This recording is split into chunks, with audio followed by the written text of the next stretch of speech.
almost totally live from the Beer to Whiskey Studios, high atop Barley's Tap Room on Washington Street in downtown Greenville, South Carolina. I'm Russ Heaps, and welcome to this episode of what we call Big Jon and Five. And it's a segment in which I get my good buddy, Big Jon Richards here, to pick a beer from more than 70 taps that they have here at Barley's.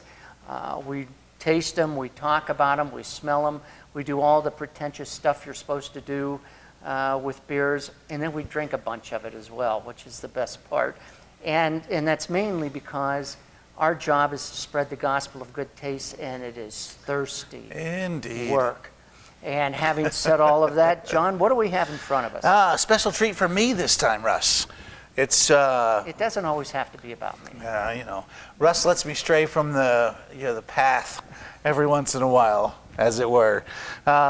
This time it's Bell's Double Two-Hearted, which is a wonderful addition to the world as far as I'm concerned.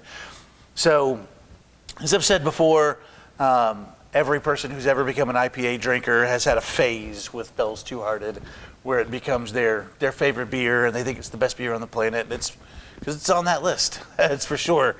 So we've taken that recipe and effectively doubled it. Is there such a thing as a triple or a quadruple? There are a lot of people brewing triple IPAs, and it's... Yeah, but a Bell's. Oh, no, not that I know of. So we're like at the limit here. Double is at the limit for Bell's. And it's 11% alcohol, so I don't know that we need to get too much farther up the tree, but this is a wonderful, wonderful brew.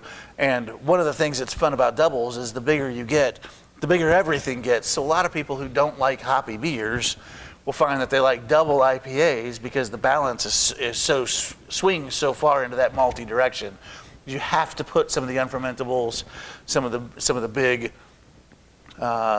body enhancing things in there that will create a little more balance with these big aggressive hops, because they say 2.5 times the Centennial hops, and it's a single hopped IPA. So they've actually taken their recipe and gone 2.5 times with the hops. So it's almost a triple. Almost a triple. triple. Yeah. I know it. If we had to be.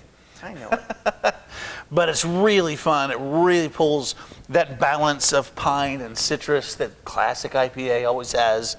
It's got a nice clean body to it. It's not rich and syrupy and sweet like some of them do as they swing toward barley wine. It really stays straight down the IPA road on this.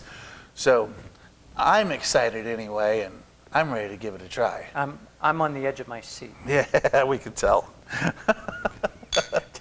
Here's to it.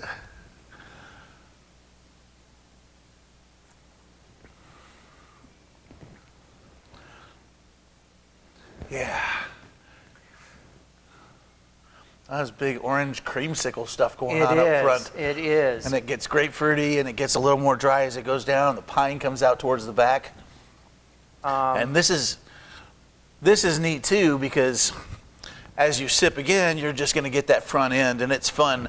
The way your tongue, your palate works, it takes a while for the bitterness to really accumulate, which is why the more you drink of a bitter beer, the more bitter it gets, because each sip, it might take minutes for the full effect of the bitterness to really accumulate on your palate. Had you not told me this was an IPA, sipping it, I don't know that I would have guessed. Is that right? IPA, yeah. It's got a big, on the front end, I'm getting a lot of like sweet sugar. Yeah. And then it doesn't get, I'm not getting the kind of traditional IPA stuff until the finish of it. But you're right, I like this better than the regular Two-Hearted. Right. Yeah. Good. Russ is almost in 3 sips past where I was when I'm my first one now. I knew how much I was going to like this when I started. I had an unfair advantage.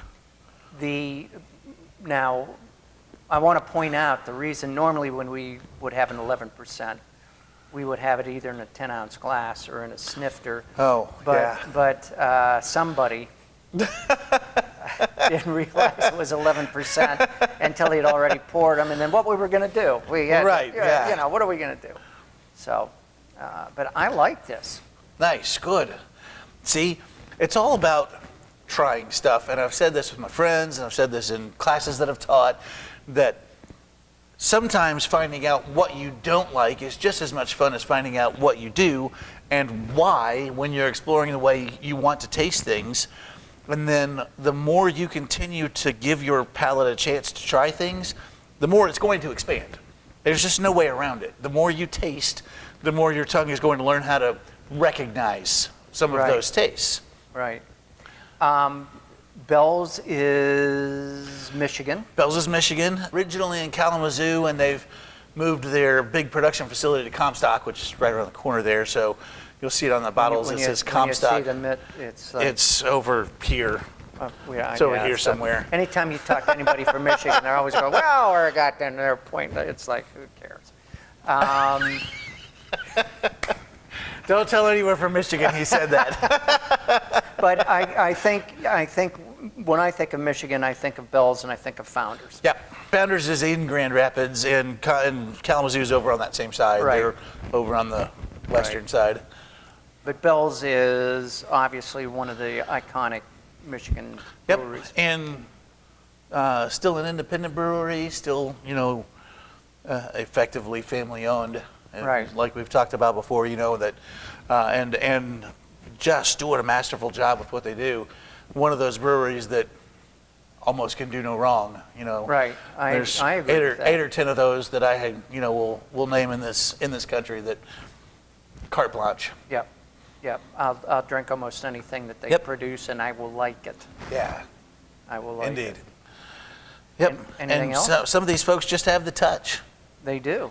Oh, the only other thing I will draw the viewer's eye to is this beautiful lacing. Lacing. Yeah. We call it lacing. We'll do it every once in a while. We'll talk about it. Yours is better than mine. That's because these 2 big sips, and you keep washing your lacing away by taking those little sips.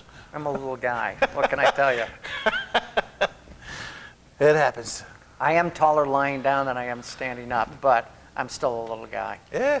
Yeah. You can tell which end of the day this video came from? Yeah, we've done a bunch of these already today. And with that, I say we let these people go find some double two-hearted. I would agree with that. Indeed. A fine choice, John. Cheers. Text Miss Lily and see you next time.